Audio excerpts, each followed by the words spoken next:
जो हर जगह ये व्हाइट टी शर्ट और ये ऊंची पैंट पहनकर चला जाता है। हमेशा इसकी पैंट ऊंची ही रहती है। राजीव गांधी पूरी दुनिया में सबसे अमीर अकाउंट होल्डर्स में से थे 1991 में, और उनके अकाउंट की राशि बताई गई लगभग 1.5 लाख करोड़ रुपए। नेपाल जैसी कंट्रीज का पूरा बजट आज 2025 में लगभग 1.5 लाख करोड़ का रहता है। बुढ़ापे में ये आदमी बच्चों को उकसाने में लगा है। फिर दिल्ली यूनिवर्सिटी में एबीवीपी को चुना और अब हैदराबाद यूनिवर्सिटी में भी एबीवीपी को ही चुना गया। दोस्तों एक बार ये वीडियो देखिए, बहुत तेजी से वायरल हो रही है।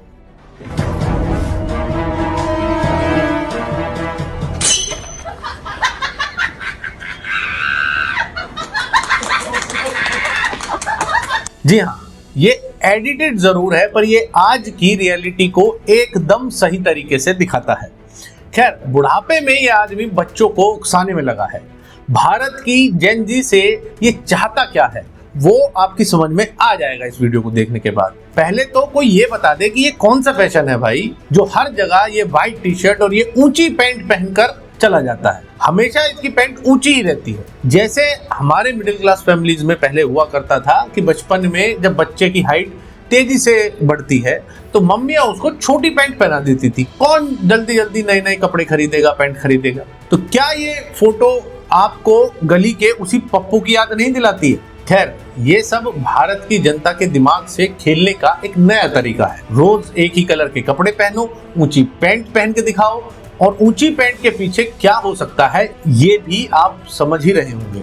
ऐसा पहनावा कौन फॉलो करता है? तो शायद यहाँ भी सिर्फ रिझाने की ही कोशिश चल रही है। मतलब कि ये दिखाना है कि देखो मैं भी आपके जैसा एक आम आदमी हूँ। लेकिन कोई अब इनसे ये पूछे कि 1991 में एक टॉप की स्विस मैगजीन हुआ करती थी, श्वाइजर इलस्ट्रेट करके, और उस समय ये बहुत ही पॉपुलर और ट्रस्टेड मैगजीन हुआ करती थी क्योंकि उस टाइम इंटरनेट तो था नहीं, तो लोग बाग न्यूज़पेपर और मैगजीन ही ज्यादा पढ़ा करते थे। लेकिन गोदी मीडिया उस टाइम भी हुआ करती थी। जी हाँ, ये मैं क्यों कह रहा हूँ ये आप अभी समझ जाएंगे। तो इस मैगजीन ने 1991 में स्विस बैंक्स में जो सबसे अमीर खाते वाले लोग थे, यानी कि जिन लोगों के खाते में सबसे ज्यादा पैसा था, उनके नाम पब्लिश किए। और आप हैरान रह जाएंगे जानकर कि इसमें टॉप 15 लोगों के खाते होल्डर, यानी कि जो अकाउंट होल्डर्स थे, वो दुनिया के कई डिक्टेटर्स के नाम भी थे। जैसे सद्दाम हुसैन को आप सभी जानते होंगे।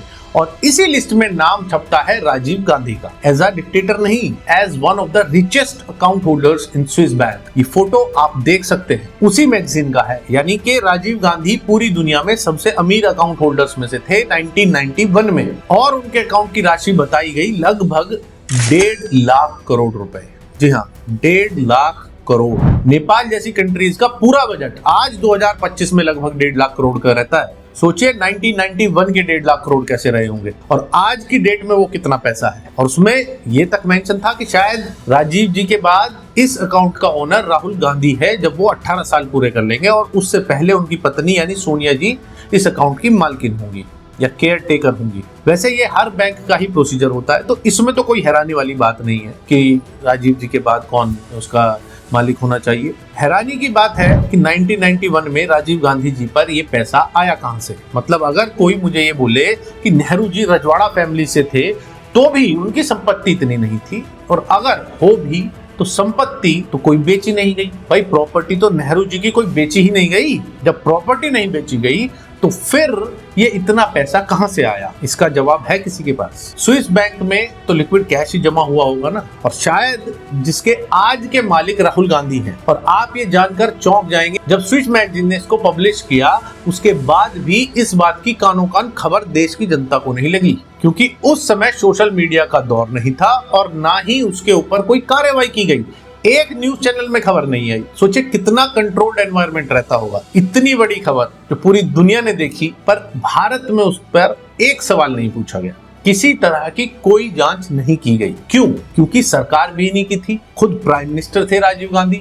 और देखिए, मैंने तो खुद जाकर देखा नहीं है ये खाता, मैं तो वो बता रहा हूँ जो एक टॉप की मैगजीन ने, एक ट्रस्टेड सोर्स ने मुझे बताया, जो उस समय की सो कॉल्ड गोदी मीडिया रही होगी। तो इसका मतलब ये लगता है कि मोदी जी ने 1991 में भी सब कुछ हैक कर रखा था, खरीद लिया गया था शायद इस स्विस मैगजीन को 1991 में। खैर, तो उनका बेटा जो उस अकाउंट का मालिक है, एज पर दिस न्यूज वो इस देश में चोरी की बात करता है। और जब उसका एटम बॉम्ब और हाइड्रोजन बॉम्ब सब फुस हो गया है तो वो फाइनली असली इंटेंशन दिख गई है कि क्या है इनकी, कि बांग्लादेश याद करो, नेपाल याद करो, जेन जी सड़कों पर आओ। तो मैं बता दूं, भारत की जेन जी बांग्लादेश वालों से कहीं आगे है, एजुकेटेड है। और रही नेपाल की जेन जी की बात, तो नेपाल में तो जेन जी खिलाफ ही आप जैसे नेपो किड के, या यूं बोले कि आप जैसे नेपो अंकिल के खिलाफ थी। वो परेशान ही वहां नेपोटिज्म से थे। भारत की जेन जी ने फैसला कर लिया है कि भारत की जेन जी के लिए नेशन फर्स्ट है साहब। पहले पंजाब यूनिवर्सिटी इलेक्शंस में एबीवीपी को चुना, फिर दिल्ली यूनिवर्सिटी में एबीवीपी को चुना, और अब हैदराबाद यूनिवर्सिटी में भी एबीवीपी को ही चुना गया। तो भारत की जेन जी का तो दिल साफ हो गया है, साफ दिख रहा है कि नेशन फर्स्ट वो आप जैसों के बहकावे में नहीं आने वाले। ये ऊंची पैंट दिखाकर आप किसी और को बहका लीजिए, और ये म्यांमार की पीपीटी दिखाकर, कभी हाइड्रोजन बम का नाम लेकर आप किसी और को ही बहकाइए। यहाँ ये सब नहीं चलेगा। और जेन जी ने कुछ नए नारे भी दिए हैं, वो भी आपको सुनने चाहिए।